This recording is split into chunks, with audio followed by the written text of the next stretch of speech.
Today, we're going to break down one of the most brutal exam systems on the planet, the Brazilian Cewbrasp exam. This thing is the gatekeeper for some seriously elite jobs, federal police, diplomats, you name it.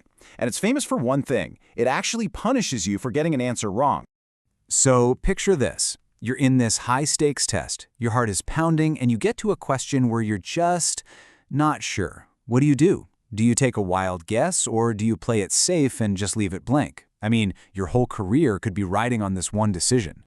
For years, the advice from pretty much every expert was the same. And it makes sense, right? Protect your score.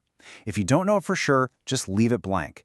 Don't risk losing the points you fought so hard for.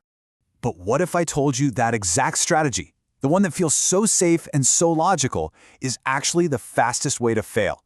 Yeah, a new analysis of the people who actually crush this test completely flips that idea on its head. All right, let's get into it.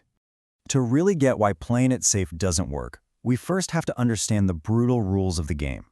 This isn't just about what you know. It's a strategic battle with a very specific, punishing rulebook. Okay, so here's the deal. Every right answer, you get 1 point. Awesome. But every wrong answer, they take 1 point away. Leaving it blank gets you a 0.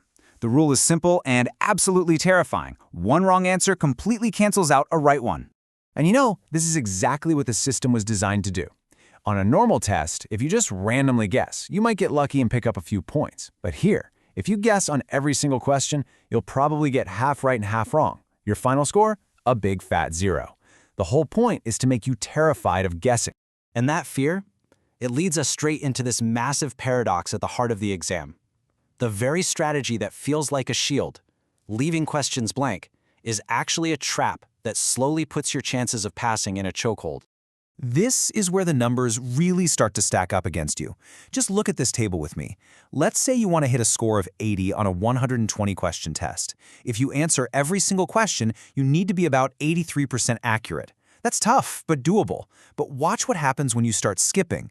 Skip just 10% of the test, and suddenly you need to be 87% accurate on the ones you did answer. And it gets so much worse. If you decide to play it super safe and skip a quarter of the exam, you now need a nearly impossible 94.4% accuracy rate. Think about that for a second. Even the world's top experts make mistakes. They have about a 10% error rate on stuff they know inside and out. So by trying to be safe, you're basically setting yourself up to fail mathematically. So if skipping is a trap and guessing is suicide, what are you supposed to do? Well, it turns out the elite candidates found a loophole, a hidden secret baked right into the test's DNA. The secret is something called the principle of balance. See, to stop people from just marking right for every question and getting lucky, the test makers have to create an answer key that's almost perfectly balanced. So in a 120-question test, you can bet there are going to be almost exactly 60 right answers and 60 wrong answers. And that changes everything. It means this exam isn't just a random attack on what you've memorized, it's a puzzle with a pattern. And like any puzzle, once you know the pattern, you can figure out how to beat it. So once you know that, you can use this incredible technique the pros call directed guessing. This isn't about luck at all. It's a cold, calculated strategy you pull out in the last hour of the exam. Let me break it down for you. Here's how it works. Step 1. You go through the entire test and only answer the questions you are absolutely 100% sure about. Step 2. With about an hour to go, you count them up. Let's say you've marked 55 wrong answers but only 30 right ones. You know there has to be a balance. So you know that in the pile of questions you skipped, there must be a ton more right answers. So step 4. You go back to all those doubtful questions and mark every single one of them right. And the results are just staggering. Let's use a real example. A candidate has 85 solid answers. If they play it safe, they'll probably end up with around 69 points after you account for a few mistakes. But that same person, if they make 35 of these strategic guesses, can boost their score all the way up to 90. That's the difference between going home and landing your dream job. Okay, but here's the big warning label. This is not a magic trick. It's a high-level strategy. It only works if your certain answers are actually correct. If your knowledge base is weak, your first count will be all wrong, and this whole thing backfires spectacularly. It's called the boomerang effect. Instead of guessing smart, you're just guessing randomly, and your score will tank. And it's not all about the numbers either. The really great test takers learn to speak the language of the exam. They learn the Cewbrasp dialect and start noticing little clues in the wording that give away the answer. One of the biggest mind shifts you have to make is this. Incomplete is not wrong. A lot of smart people who know their subject really well will mark a statement wrong because it leaves out some tiny detail or exception. But the elite candidates know that if a statement isn't a total lie, even if it's a bit oversimplified, the test maker probably considers it right.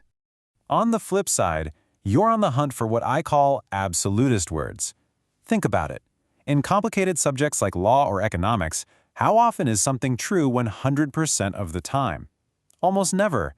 So when you see words like always, never, only, or exclusively, that's a giant red flag that the answer is probably wrong. So when you combine all of this, the math, the language, the psychology, you start to see a completely new kind of candidate. They're not just a student cramming facts anymore. They've become a strategic risk manager. And this whole risk manager thing, you've got to be flexible. As you can see here, the penalty changes depending on the exam. For the federal police test, a wrong answer costs you a full point. But for the crazy competitive diplomat exam, it's only half a point. In that case, the math totally changes, and leaving any question blank is a huge mistake. Part of being this cold, calculating manager is knowing when to cut your losses. I mean, check out what this guy, Alicio Souza, who passed the exam, said. He knew he was terrible at physics, so he made the calculated decision to leave the entire physics section blank. He took the 0 to protect his score in all the other subjects he knew he could dominate. That's strategic abandonment. And that, right there, is what the top candidate looks like today. They aren't just the person who knows the most stuff. They're the person who's best at managing what they don't know, making smart, data-driven choices when the pressure is at its absolute highest. So it really makes you wonder, doesn't it? In a world where we have all the information at our fingertips, maybe the real test of skill isn't just about what you know, but about having a brilliant strategy for everything you don't.